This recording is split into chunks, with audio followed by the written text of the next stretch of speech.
So, back with another avant-garde look. This one is spring themed, of course, which you can probably tell by the color palette.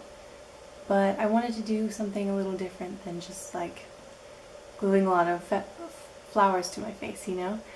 I was very inspired by the editor of the News Macarons media platform because they are releasing a spring digital magazine themed in bloom. And when I confessed I was having a bit of a creative block, the editor suggested I interpret in bloom in my own way.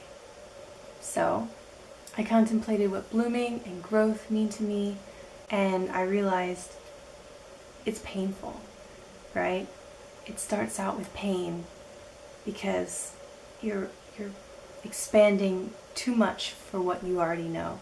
So you have to break it open and push out. And it's only then that you can accept the change, that you can relish in the change. So this design is supposed to communicate the messy brilliance of growth. It hurts, it's messy, but in the end, it can be something beautiful and new. So I've been inspired to grow a lot lately. So this is a bit of an interpretation of those feelings. Yeah, I'm actually really proud of the lack of restraint I had. Like, I did design this, but I kept tons of texture, kept it really messy, and I just really tried to go and do more than I usually do. Less restraint. And I think it paid off. So the color palette I chose because these are the colors that remind me of spring. Like the wisteria, blooming purple. Usually the first blossoms to bloom here are those bright magenta color.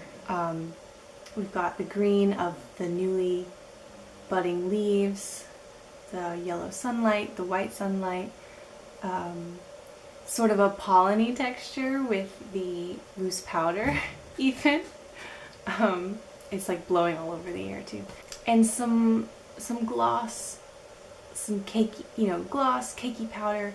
Like, spring is just a big old mess, but it's so beautiful.